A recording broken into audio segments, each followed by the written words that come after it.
For those of you who don't know me, my name is Bill Meyer, and I want to welcome you all, and I particularly want to thank the Y for hosting us tonight.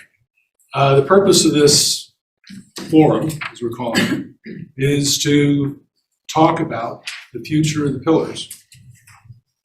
Various names, the gateway pillars, the pillars of 9 Mile Corner. I'm going to be facilitating, I guess is the best way to put it.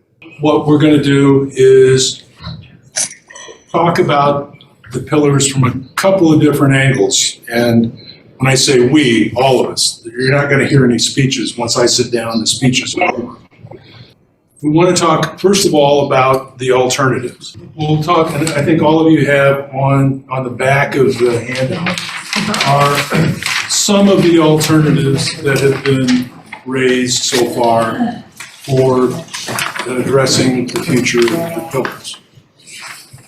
These are alternatives that are, the ones you see on the map are ones that are, let's say, on Arapahoe in a mile and a half of here, primarily, if not exclusively, west of 287.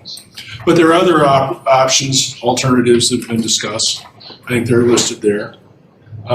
We didn't put them on a map because they range from Flagstaff Mountain to Boulder Mall to US 36 Overlook. And so those are all on the table. One way we want to look at this tonight is examining the desirability of the various alternatives. Now, you can look at why you feel the pillars are important from a number of different angles. I mean, one is the location. The location was chosen intentionally to be at 9 Mile Corner, which at that time was the gateway to the city of Boulder. So when you're thinking about the alternatives, how important is the location to you?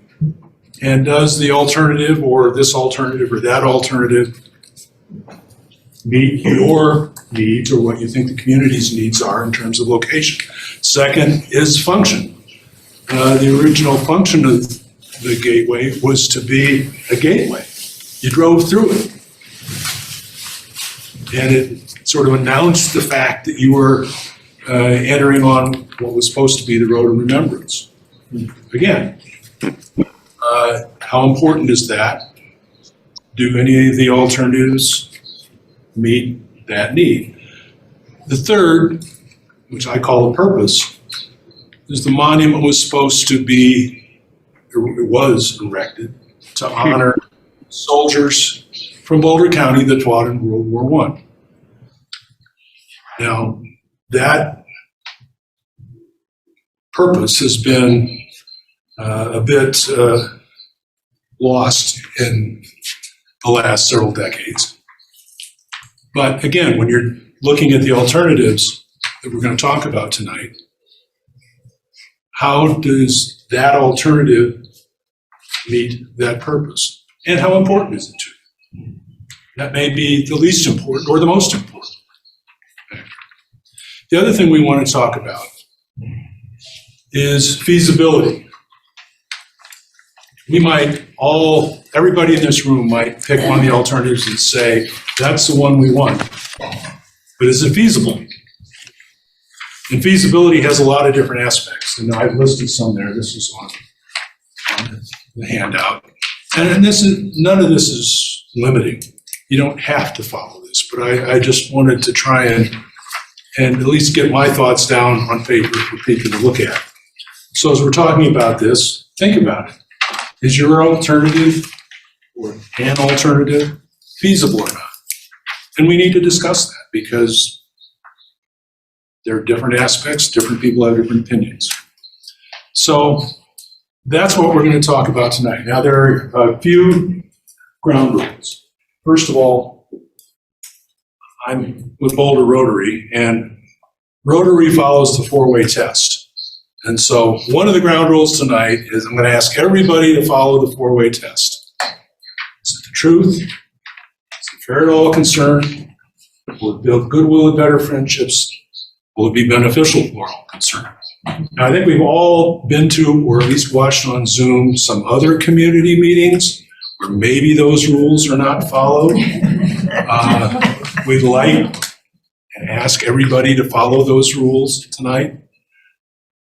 Second, this is probably not expected, I ask everybody to try and limit their comments, questions, ideas, whatever, to 2 minutes at a time. We don't have a massive crowd, so most people will get a chance to speak more than once if they want to. But try and keep it within 2 minutes. We don't need long soliloquies like I'm giving right now about the alternatives. And third, as I said before, try and focus on the future of the pillars, and let's try to avoid getting off on too many collateral issues.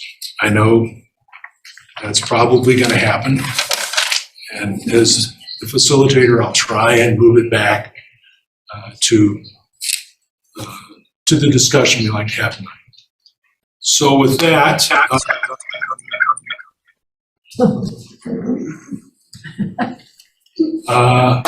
I'd like to open the floor. First of all, Jason or Denise, do you have anything you'd like to say to start with?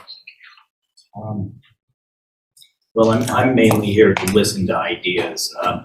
I can't really give a CDOT perspective, but we're very interested in finding a solution to the current state of affairs involving the pillars. And like I said, I'm mainly here to absorb information, ideas that everybody has. And I'm very interested in that. So thank you. Denise? And I don't really have a lot either. I'm, again, just here to listen.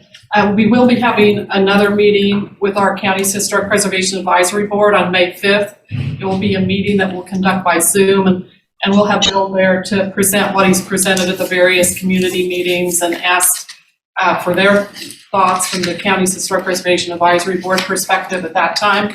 And you're all certainly welcome to join into that Zoom meeting as well if you want to present any thoughts before that board. It will be a board that won't really necessarily have, any authority over making any final decision, but when we're going through these processes with the state, because the county's historic preservation program is a certified local government program, they solicit input from that board. And so that's one of the groups that will be providing input back to the process to help inform the outcome. So, And Catherine had her hand. Can I ask a question? sure. Are the pillars landmarked now? So they're not landmarked, so there wouldn't be a problem with that project? Right, yeah, they've never been designated a landmark. Our landmarking program, it really requires the owner to apply for landmark designation. And there's always been some question about who even owned them. Right, but I was just going to say, who owns it? Does CDOT own it, or? I think our view is that CDOT owns it. Yeah, I think we own it kind of by default because, we just ended up being in Colorado Department of Highways right of way.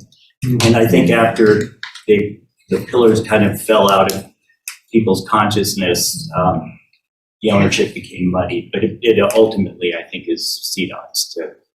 And Denise, do they have a 5BL number?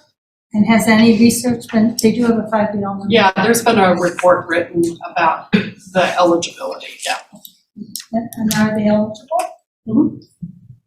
Yeah, Bill, you put that report on your website, is that Right, correct? that report is on the website, 9milecornerpillars.com. But just for those of you that are not familiar with the process, what Denise was talking about is in 1980, the Boulder Historical Society did a survey of various structures in Boulder County, including the pillars, found them to be what's called field eligible, as Denise said, and submitted that to the state Historical Preservation Office. And so since 1980, they have been listed by the State Historical Preservation Office, not on the state register, but in their files as eligible for registration. And to be brutally honest, since this process has started, I've tried to dissuade people from pushing to register them, because once they're registered, then we've got a whole nother set of issues to deal with. Maybe when we're done with this, it'll be time to register them. But until some of these decisions are made, it's been my judgment, I think our collective judgment, that we should just hold off on registration until the process is up. Questions, comments, thoughts? Sir? This is for CDOT. Boulder County, and for Boulder County too, the current plans for widening or dealing with Arapahoe Road proper, Boulder, 76th, wherever it's starting, into Erie, involves that intersection, 287. Are federal funds going to be allocated to that Arapahoe Road transportation corridor improvement for any aspect of that program? I would assume so. I'm not familiar with, any future expansion or improvement plans for that stretch of the Arapahoe, but the recent project, it was not a CDOT project that approved it, but I wouldn't be surprised that there will be a time when CDOT. Well, and I'm asking that because that kicks in at a whole nother level of Section 106 of somebody from the federal government's going to have to deal with them at that point, or that will be addressed at that level.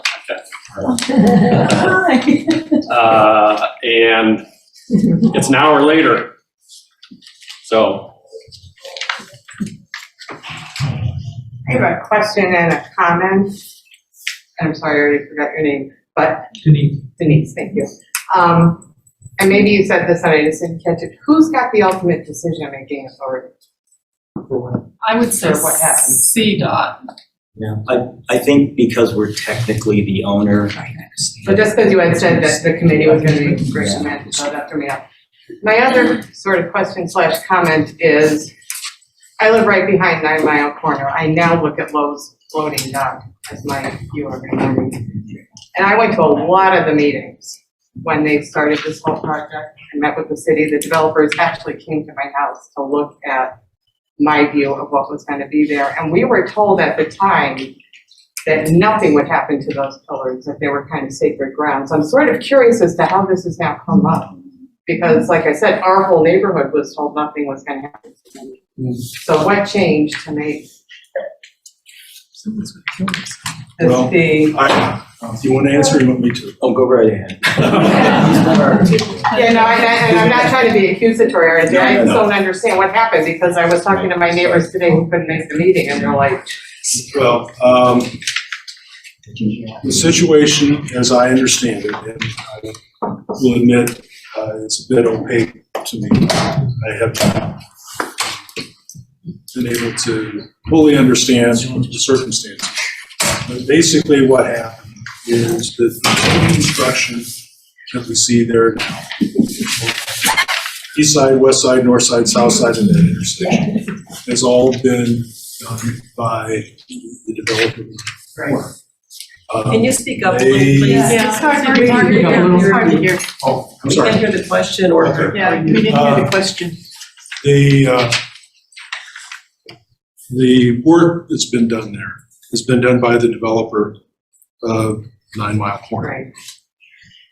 They hired the designer. They designed it. I'm not clear on how much consultation there was. I've heard various people talk in different ways about how much consultation there was. In any event, under CDOT regulations, they were required, that because they're working in the CDOT right-of-way on a CDOT controlled road, both Arapahoe West, which is Colorado 7, and 287 are CDOT controlled roads. East on Arapahoe, that's a city street. Right. But anyway, they were required, because they were working with CDOT, to get a permit to do that. There were supposed to be, under CDOT regulations, basically they were supposed to red flag the pillars and say, hey, before we do anything, we got to deal with these pillars. CDOT then was required to do a survey, a historic preservation review, to determine the impacts on the pillars of the proposed construction that the developer was going to do. CDOT was supposed to come up with a mitigation plan to mitigate those impacts, submit it to the State Historical Preservation Office so they'd look it over. All three were supposed to get together and come to some sort of an agreement on what that mitigation plan would be to avoid impacts on the pillars. CDOT, I don't want to get too far down in the weeds. Bottom line is that wasn't done. The historical preservation review was never done. And the road was built, and you see it now. State Historical Preservation Office was not consulted until after the construction was finished. And that's why we're here today. It wasn't, it's a fact, it wasn't done. So that's, we can sit here and sometimes I'd like to sit here and figure out how we got here, but the bottom line is we're here. Water under the bridge. Yeah. Well, And but it so- may not be a bad idea to figure out how we got here so it doesn't happen again. Well, that part I agree. And I suspect there's some discussions going on to make sure that doesn't happen again on other projects. But that's how we got here today. And so the goal is to come up. Is it Derek? I'm Derek, yes. Hi, Derek. This is Derek Less, who's with Evergreen Devco, the developer of 9 Mile Corner. So I can just chime in on that specific question, and I think Bill is correct that specific process maybe wasn't fully done. We weren't told as part of the permit that we needed to do that, so we don't need to go there necessarily, but to answer your question, it's not necessarily sacred ground at that time. It was just the collective meetings, many meetings that we had with both Boulder County and CDOT. All of us felt like to keep the historical integrity of the pillars, it was best that they stay and the roadway Well, expand that's around them. because Tyler had said, that's why it was being called 9 Mile Corner, was Yeah. because it was 9 miles from the pillar to the courthouse. Yeah, that was our understanding at the time, is that the Right. location is very critical. We can talk about if it's the most critical still, and if they need to be moved and they're going to be better in another location, we support that at the time of getting the permit. Well, like I say, I wasn't trying to be accusatory, I was just trying to understand what happened, because I had one understanding as somebody that's staring at it Yep. versus, people drive by it, so. Yep, that Anyway, was we our had understanding too. conversations in the past, and Yep. thank you. You bet. Okay. Did I see some other hands, other questions? Gail, did you want to say something? This is Gail Elias. Well, introduce yourself. I feel really awkward with my back toward everybody. My name's Gail Elias. I'm regent of the Indian Peaks chapter of the Daughters of the American Revolution. We're East Boulder County, and our interest in historical preservation has had us focused on the towers since we were formed in 2015. A lot of the discussion about towers really focused on how they came to be where they were. And while that's important, when I met with my historical preservation team, what we believed was a lot more significant to us was what their purpose was. They are a memorial to men, and I will tell you, women who also served in World War I. We had 1,530 people from Boulder County went to serve, and 24 of them didn't come back. If you're trying to figure out what ought to happen with these, one of the things we thought was that it might be a good idea to have a vision of what they could be. And that made us think a lot about memorials. We don't have a lot of memorials here in Colorado. And I haven't researched it so significantly that I can guarantee about that it is the only one in Colorado. But I believe that it is the only one in Boulder County that's not related to a particular cemetery. So what occurred to us is that we really kind of have a unique opportunity to go back and look at the original intent of those towers and do it in a way that recognizes that Boulder County is very different 100 years on than it was in 1920 and 1922. So I don't know where this should be, but some of the things that occurred to us is that we should try to restore the original dimensions and separation of the towers. We know one got moved in 1983, 82, 83. And so they're now much farther apart than they were in the past. It would be useful to create a formal gateway. I don't know that it's a vehicular road or if it's a bike path or a hiking trail, but it seems to me that something we should be able to do is walk through the towers and have it lead us to something. I think the park that used to be there was a place in which you could reflect and you could remember what had caused these towers to be built. And that's something that I'd like to capture again. It gives us an opportunity to teach about what led to these towers being formed, what led the US to be entered in World War I, otherwise known as the Great War or the War to End All Wars. Okay, maybe an opportunity to provide some interpretive signage and some sort of information about how those towers came to be and who and what they represent. In a lot of ways, I think we are the ideal generation to do this. A lot of us have sent sons and daughters off to war. And most of us have been lucky enough to have them come back to us. Some of them haven't. In the last 2 years, just like the generation that built these, we've been through a global pandemic. And that certainly has influenced how we see things. And both of those generations, both us today and them at that point, are living in uncertain times. It just seems to me that we have a very unique opportunity if we hang on to and create a shared vision. I think we'll have a much better way of identifying which of the many options that are out there give us the best opportunity to create that in a way that is functional for all of us in Boulder County and all of the players. I want to thank you for giving me a chance to speak, and thank you for being here. It's an important task we've got. Thanks. Jerry. I guess I'll get up too. Why not? Why not?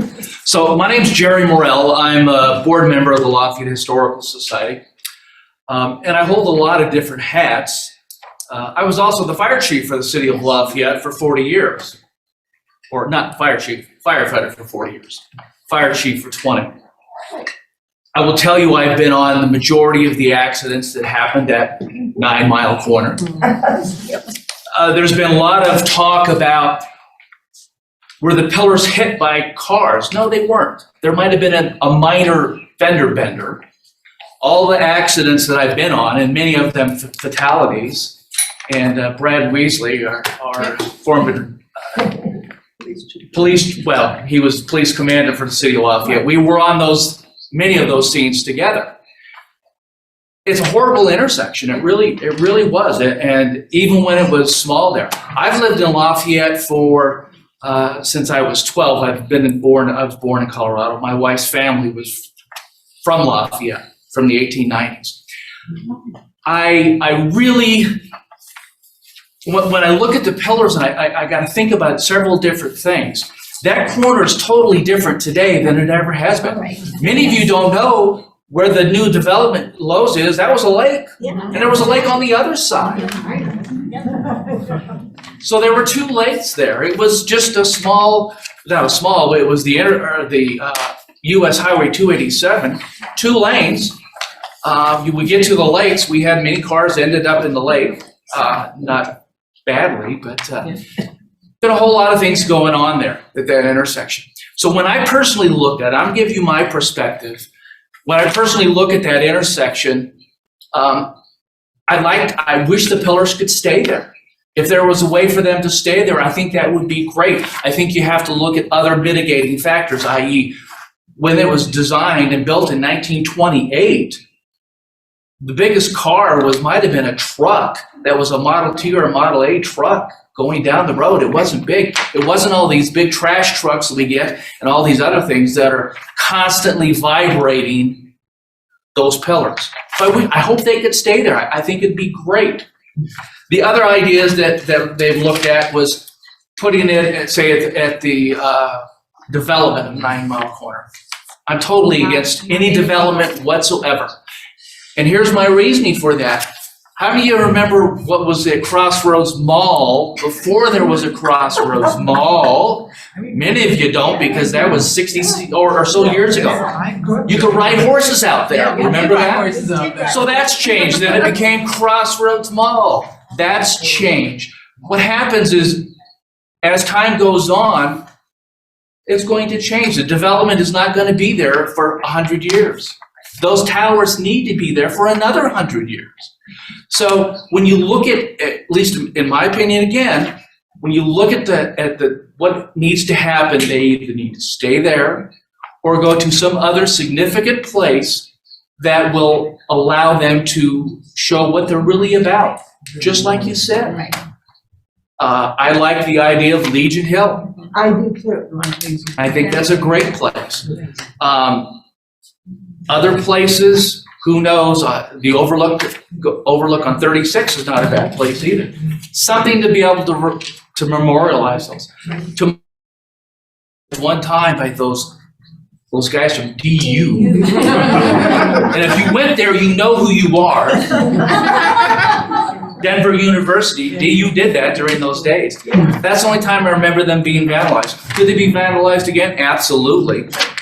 But please at least think about proper places that show the respect for them. And if they could stay there, I think that would be absolutely wonderful.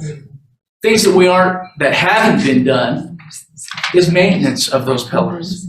If you came to my presentation last month, we talked about that park was never hardly maintained. I don't ever remember it being maintained.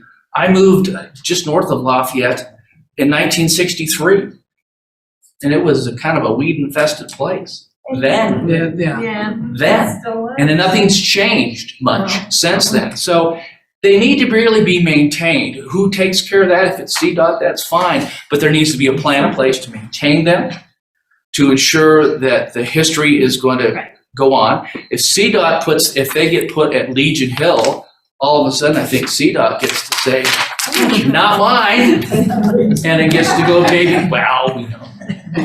But then the county may look at that. And Legion Hill has got what, another 5 years on their lease? 9 years. 9 years on it? So there's, a lot of things need to be considered, but I spent far more than 2 minutes. I apologize. Sir, real quick comment, based on what's been said already. There's a difference between a couple of stacks of rocks on the side of a road and a memorial. Absolutely. And I would say that the lady here, I think, made an extremely good point. I mean, a lot of people, young kids, new generations, I mean, those are the ones you want these things to speak to for the next 300 years, 500 years. And so that means finding some place where you can create a memorial, not just a couple of stacks of rocks. Yeah. this, you can, what I wanted to point out is that it has a beautiful little plaque there, but you can't stop and Right. read it. Yeah, you don't want You to. risk your life if you would stop. So, I think it needs to be someplace kind of off the traffic. Right, Yeah. not on A the major level of highway, traffic yeah. that we're seeing today. Someplace where you can stop and you can reflect and you can say. If you get out of your car Without and killing walk yourself. and read without risking your life. Yeah. And there could be additional. Ma'am, Well, I'm very sentimental about the pillars because I was raised, my husband and I were both raised in Boulder County, born and raised here. And I hate to see them get moved, but I understand them. I understand the whole situation, life changes. I guess in my opinion, I'd like to see them moved where more people will see them. Like, I like this, the library, Boulder Library idea. And the idea of being able to make them so people can walk through them somehow and then have a memorial plaque or whatever. And my husband's grandfather was in World War I and he was in Boulder County, so it means a lot to us. How many more world wars are we gonna have? I mean, we're building a monument to the last, or the Great World War. Why would we want to build it to the Second World War? And possibly the third in the next few months? And, I mean, God forbid, but the point is, if the monument has any significance at all, shouldn't it honor all the fallen, all the people that served from Boulder County worldwide in all the wars? Korea. I mean, and look at the way we treated the Vietnam vets when they came home. We treated them with disrespect. And so, I mean, it seems to me that if you're building, you're gonna make some major changes here on this one area. Why not go ahead and make it significant enough to cover all of the different aspects of war? other comments? Let me just throw out a couple of thoughts on it for us to discuss. I mean, one is to move those pillars and re-erect them probably will cost somewhere in the range of $500,000. Now, if anybody's got a check for that right now, we can move on. But the odds are pretty good that that money is not going to be easily available. We're going to try and raise whatever we need to try and raise, whatever the consensus is. But we're not talking about an insignificant construction project if you're going to relocate the pillars. So, I mean, that's one aspect, going back to the feasibility we're talking about. I mean, I've got some really grandiose ideas, but that makes $500,000 look like chump change. So think about that as we're walking through some of these alternatives. There's another part of this that Jason and I saw. I'm not sure you weren't there, Patrick. Believe it or not, we opened the doors about 3 weeks ago, and had some structural engineers out there. The two pillars are quite different when you get inside, because the one was rebuilt, and it was rebuilt in the 80s, and it's much more solid. The construction techniques are much better. The one on the south has never been touched, and the 1928 construction techniques were a bit different. And, you know, it's going on 100 years old. That one is tilting and a little fragile. The other thing I wanted to point out is, which I don't think any of us realized until we got in there, they used to have lights. Yeah. There were lights on the wing walls pointing towards illuminating the towers, and the towers themselves had glass windows and there were lights inside, so they would shine out. Now, when you think about what, I forget who mentioned it earlier, when they were built, they were out in the middle of the prairie. Right. There was nothing around there, maybe a couple farmhouses within a few hundred yards. So when you turn the lights on out there and somebody's driving down a dark road, remember the cars back then didn't even have very good headlights, and you see those pillars, they were a beacon. Now, do we want to do that? Throw another $100,000 into the pot, and we can probably do it. But I'm just saying, there's a lot of issues like that that when we start down this road, we're going to have to think about. So, thoughts, comments? Sure. What I hear you saying is even if they stay in the same place, there's a certain sunk cost because they're gonna have to be refurbished. Yep. Okay.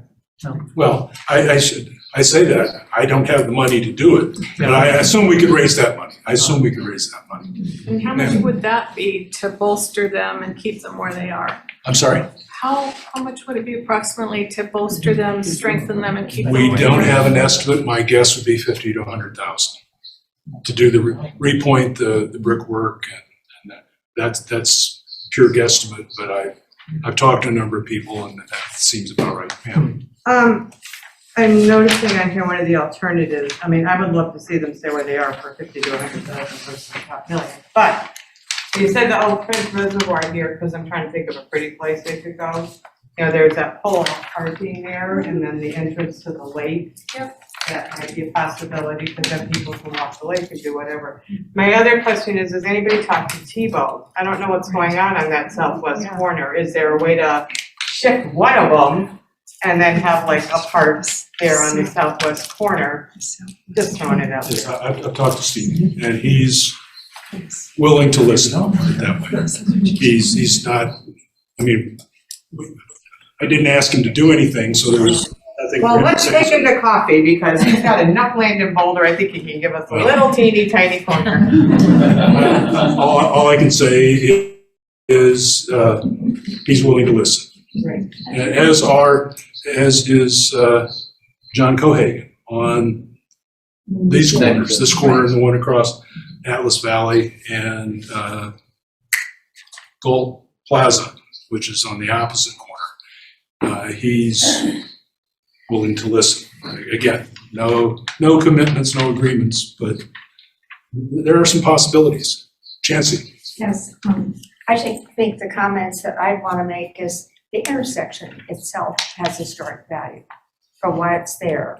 Why don't you turn around so that everybody, you're not quite as loud as I am, so you might. Just a couple of things. The intersection itself alone has historic value for what was there. And I think initially, as you pointed out, early on in the 19-teens, they wanted to build a paved road from San Francisco or from New York to San Francisco. And it bypassed Colorado. Historically, Colorado wouldn't have that, so they somehow figured out how to bring that road down. And then Boulder, being clever as they are, figured out a way to get to Boulder. And so that too, that intersection has an historic value along with the pillars. And also, it's my feeling, and you know, people here involved with historic preservation, that anything that has been landmarked, and that's important as this, is all creates a better economic value. I think our downtown Pearl Street Mall is one of the most profitable economic malls in the country, partially because it's historic. And I keep wondering too if maybe because I think everything that's there is important, that perhaps that could be a part of Colorado history, not just our local area. So just some things to think about, but these are things that I. Yeah. Jerry? Just as a quick comment, whoever the money gets raised really needs to be to a 501(c)(3) organization. We can't donate money to CDOT to move them because there's no tax advantages. And if you want some of the bigger players to put out some more money, they need that tax advantage. So is there someone out there that is willing to, maybe not to put them on the spot today, but someone needs to be out there to be that fundraising 501(c) mechanism so that those tax advantages are out there, so those people with deeper pockets be more willing to donate. Short answer is that's doable. Boulder Rotary Club has a 501(c)(3) foundation. I haven't talked to them yet, but I mean, we can find, as an attorney, I can tell you, I think we can deal with that. If we can get the money and they want to donate to a 501(c)(3), we'll figure out a way to do it. So, but no, and it's a very good point. It is a very good point. There are a lot, we talk about feasibility. I mean, there are a lot of these things. Whatever anybody would want to do to move those pillars 2 feet, Boulder County, CDOT, if it's in a municipality, the city of Erie, city of Lafayette, you need permits. Somebody's got to go and get all those permits. They may be friendly, it may not be a hostile situation, but just like we're now thinking about, well, they didn't dot their I's and cross their T's last time, they'll expect whoever's going to do anything going forward to dot their I's and cross their T's this time. That takes time, money, and effort. And so I'm not trying to discourage anybody. I'm here because I want to see the pillars saved, but I want us all to think about as many of these combinations and permutations as there are. You know, one that nobody has talked about here, and may not be of any interest to anybody, but one that was raised to me was to take him down, and again, haven't talked to the university, put him on campus, flanking a roadway or a pathway, and have the ROTC boys go out every year on November 11th and hold a ceremony. Universities, as perpetual as the county and CDOT is, so if the university would take it on. But again, that's a long ways away from 9 Mile Corner. Right, yeah, longer. Yeah, And I worry about the history getting lost, like you were saying. I personally, I'm just throwing it out there, I would like to see them stay at this end of the county and not go into Boulder. But that's just me. I've got one thought on that too, is that, if we could leave them in place, the county's building the transit center across 287 there. We could use that opportunity to create a place to interpret the building.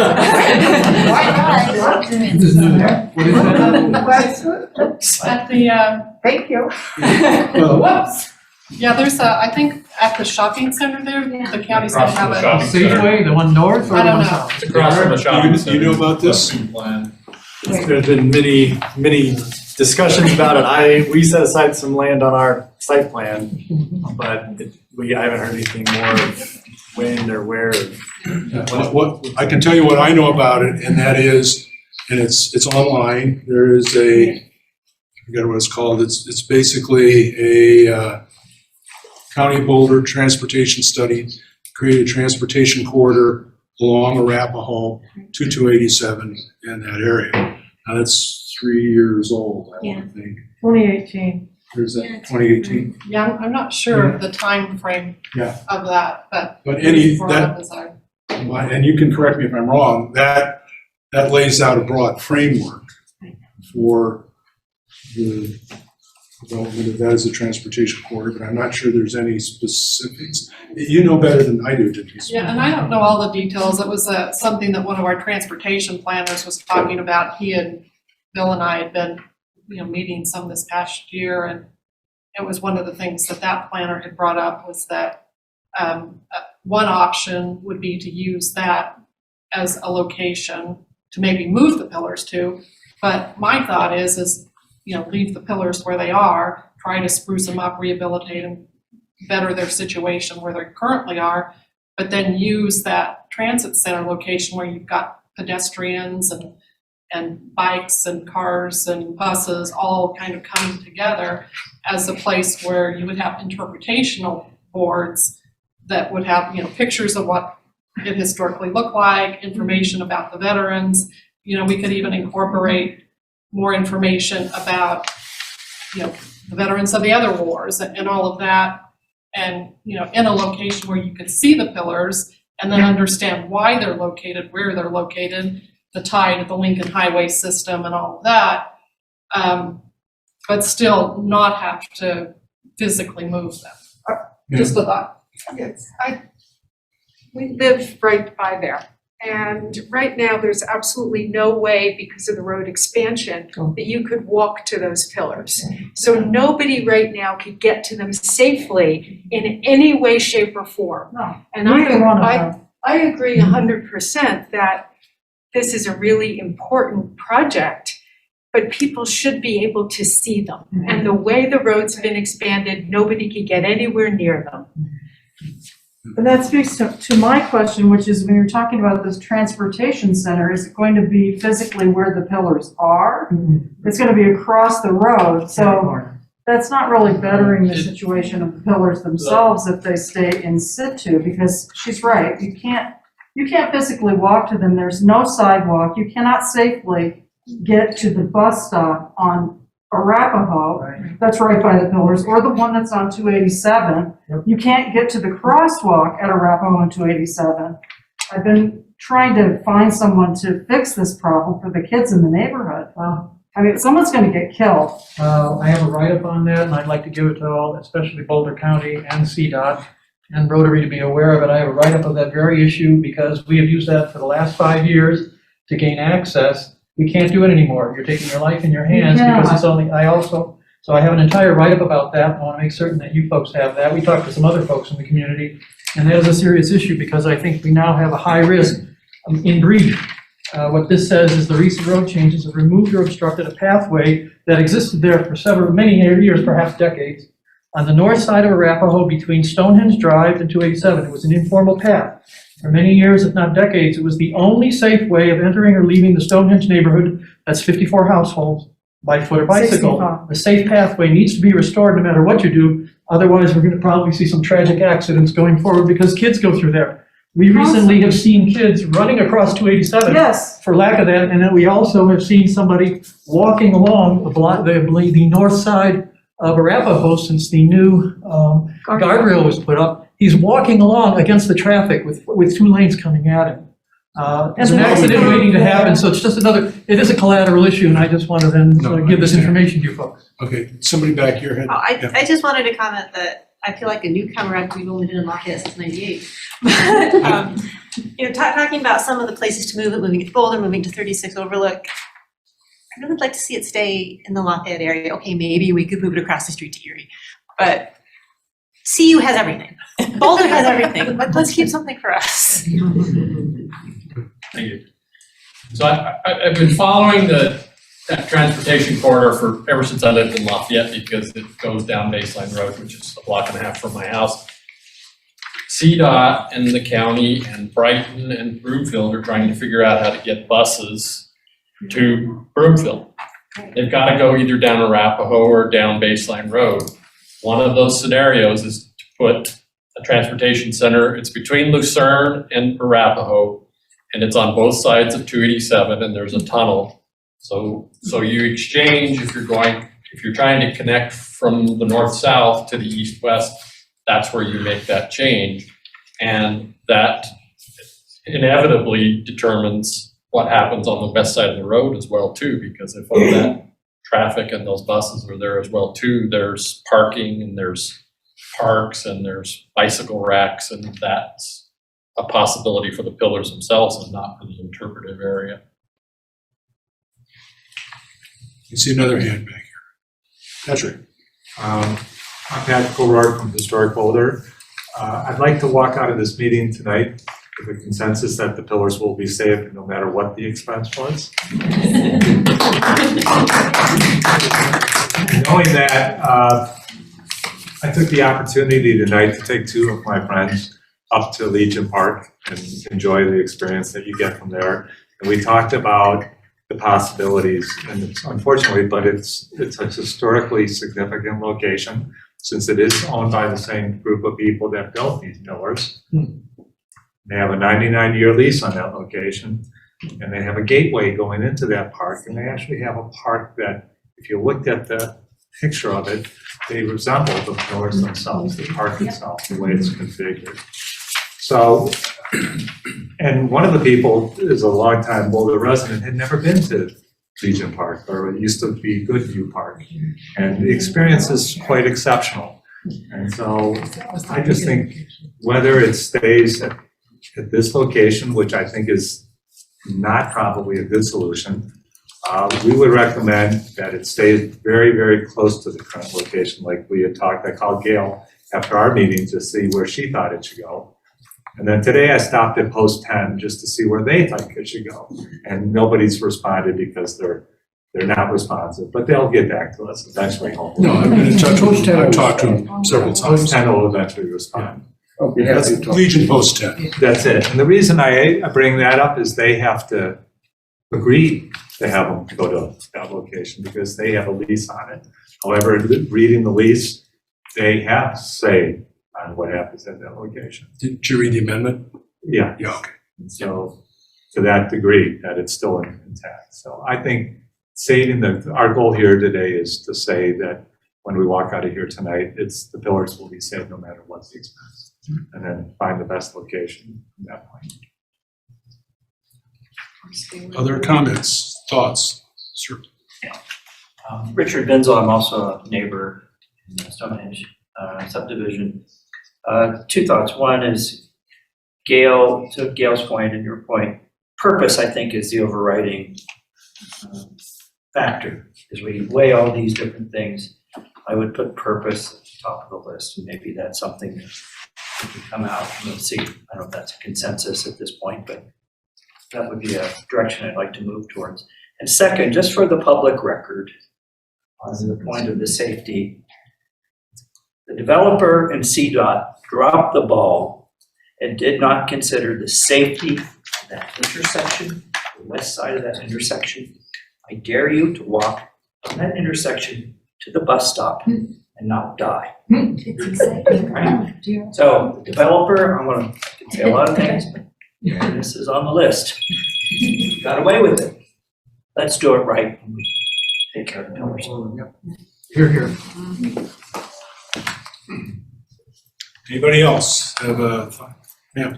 One of the things in this building, like 5 years ago, maybe something, we had this huge meeting on expansion of Arapahoe Road, building a bike path and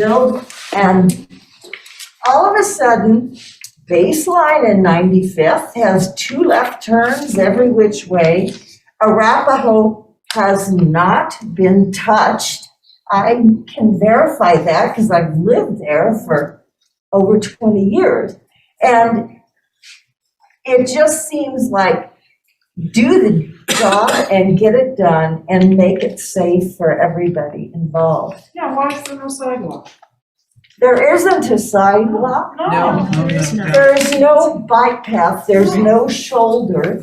If you ride down that road, you just might die. Oh, yeah. So that's what I want to say. Boulder County has told me that they can't do anything because it's a CDOT road. But CDOT has told me that they can't do anything because it's not in their plan. But someone is gonna get killed there. We had the same runaround. Yeah. Well, I'm gonna bring that to my boss who can route it to the right people. Especially in the Boulder district, you know. I'll give you a write-up on that, Please contact do. information, and then we'll work with you too. Yeah, because that sounds Thank you. incredibly serious. Excellent. I know we're not supposed to talk about transportation, but that intersection is, I mean, to put a transportation place there for bikes and pedestrians, there's no way to get to it from Stonehenge subdivision. It's Yeah, just. and I'm not familiar with that part of the project. I just had heard that there was a transportation. Yeah, well, you know more about it than I do. Yeah. But, you know, I used to take the bus in to see you, but coming back at that bus stop, trying to get across, there is nothing there but 4 lanes of traffic coming from around the corner, from going going north, taking a left-hand turn from 287, coming in from the north, taking a right, and then they've got a free lane on the far right going into 287. It's like, and you can't get to the bus stop. It's totally unsafe. It's just the most unsafe intersection I've ever seen. Chris? Yeah, I would just say, again, for the public record, goes for developer, goes for Boulder County, goes for CDOT. It is a present and immediate danger at that intersection right now. Yeah, we can't wait. I don't know what the long-term solution is, but an intermediate solution ought to be investigated and implemented on the shortest possible term. Again, it's a present and immediate danger, and someone is going to die. That's going to be a kid. And we don't want that on our conscience, because we see those kids every day. And it's driving us crazy, as you can tell. Thank you. Sir? Yeah, my name's Kim. My wife's Boulder native, Sue Connolly. She asked me to attend because she had another meeting she had to be at. But just a short story. When she was a girl, her dad would take her down to Denver to pick up her grandfather. And that's before they had the Boulder Denver Turnpike. And would come up through those gateways. And the grandfather would reposition himself in his chair, stand up, sit up straight, and admire them as they go by. As far as the intersection goes, I think they ought to stay where they're at, address them, create the park or the transit area next to them, and put the information on them of all military that have been served from Boulder. Thank you. You can make that safe, that intersection safe by doing something similar to what they've done at the Parkway and 47th Street, Arapahoe, 128 or whatever that road is. Put tunnels under the roads, bikes and pedestrians could walk there safely. But that hasn't been done. And I haven't seen it in any plans anywhere. And if ever Arapahoe is built properly to handle the traffic that it sees, they're gonna have to redo that road anyhow, that intersection. Well, in fairness to Denise and Jason, they're historians. They're traffic engineers, they don't issue permits. I mean, I agree, they need to listen and take this back to the people who make those decisions. But I've worked with them now for several months, and they're good people, and their hearts are in the right place. Now, I hope that there'll be a resolution, and in fact, on the list that I put out of the feasibility, one of them was, if we move them, restoration of that area. Oh, yeah. Because the whole reason that Pork Chop Island is over there is to, quote, protect the pillar. If there were no pillars there, I guarantee you there would be a different configuration of that intersection. So that's sort of outside this conversation. Like everybody, I've got thoughts on a whole bunch of different issues on this conversation in the future. Anybody else? Even though this issue is near and dear to our concerns, much as it is with our neighbors here, it seems to me these is one of those collateral issues that takes us away from the key question about, what to do with the pillars and where should they go. We have a specific proposal. There is a way of restoring a path on the north side of Arapahoe, which would be a safe corridor for parents and their children from the Stonehenge. And that, I have a proposal for that. I have some visuals. I will leave that with you folks and then work with you to try to find out the right bodies at Boulder and CDOT and see if we can make that happen. Oh, absolutely. And make sure we have your name. Yeah, I have a card and everything. Yeah. Well, there's also, the fact is that if you can't get to the pillars as they are now, I mean, it may take years for them to get moved. We still want to use them and respect them as the memorial that they are. You cannot get to them. That totally defeats the purpose of having them there. People just whiz past them and they have no idea what they are. Right. Right. Yeah. Are we looking at a timeline? Like, are we talking decision needs to be made within the next 6 months so we can get going on it, or are we still in the infant stage? Let's talk about going forward from tonight. The thought is, and Brett, can you put my slides back up a second? I'll try. The thought is that I think all of us, the three of us, Derek, and others in the room who have some organizational interest, I'll call it, in this, are going to put our heads together and start seeing what we can do. Again, the feasibility is key. A lot of these, for example, my idea of putting on, or not my idea, the idea I mentioned about putting on the university campus, that doesn't sound like it's of particular interest to anybody, so we'll take that off the list. We're gonna start taking things off. Tearing down the pillars. Patrick made a very good point. That's off the list. We're gonna start narrowing down the list and start doing some digging to see what is feasible.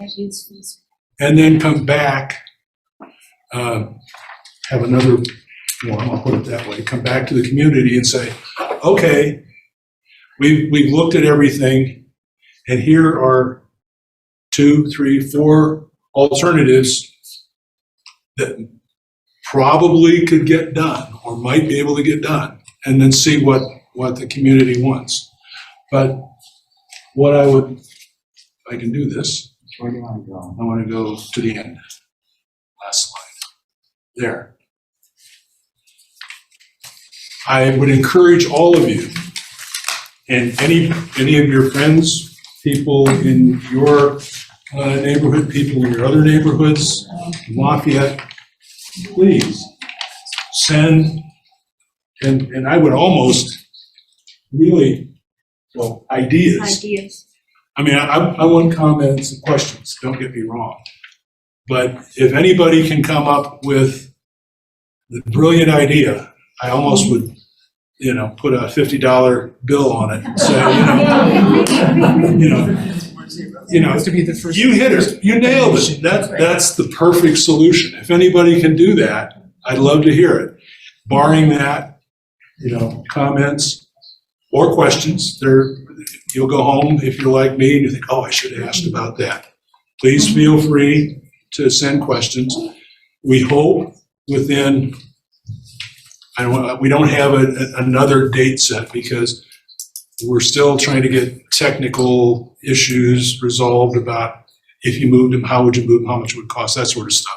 All those things have to be worked out before we can find out whether it's feasible or not. But we hope to have things narrowed down and more detailed ideas, let's say within 6 weeks. My goal, and Jason rolls his eyes every time I say this, my goal is to have this done and have a rededication on November 11th, 2022. Good idea. Now, getting anything done in that time frame, as my wife will say, even getting me to weed the garden in that time frame. But no, that is a goal, whether we get it done or not, at least we've got a goal. Ma'am. So I'm a little confused in that where the pillars are now, is there any land around those pillars that belong to the pillars? Or do they, if we want to leave them there, we're gonna have to buy some land around them somehow that belongs to who? The land on the north side is private land. Right. There's maybe 3 feet between the pillar and the lot line. There's never been a, I've Is it not easement seen or an is that an adequate. easement or what? 3 feet? What? You think is that an easement, you know? No, it's right of way. Right away. It's owned by the state. Okay. On the south side, if you were to step off the right-hand turn lane and walk 3 feet or 4 feet, you'd be in the city of Erie. It's not only within the city of Erie, they own it. Right. So on the south side, or not the city of Erie, town of Erie, although, has that been transferred to that's not in the metropolitan district, is it? No, it's Lafayette that owns that side. No, it's Erie. But it is going to be transferred to Lafayette. When Tebow develops his property, it's going to become Lafayette. What's our understanding? Southwest corner. That's in the economic development agreement that we Did that signed. settlement, it was in the settlement. So if we can get Erie to give us the land, they won't care because they're gonna give it to Lafayette. We're not gonna go there yet, not yet, but, That was my idea. no, I get it. So, anyway, thanks for everybody coming out tonight. I hope the winds died down so we don't have quite the problems going back. One quick question for Derek. And that is, Derek, will Evergreen DevGo have any continuing active involvement in what's happening on Arapahoe west of 287 or not? As much as we can, we want to be a good neighbor and a good partner, but we don't own any land over there, so. Yeah, it's not your responsibility, really. It's not your responsibility, really. No, technically, no, we built everything that was required from the town of Erie and. I should have asked, are there any questions? Derek?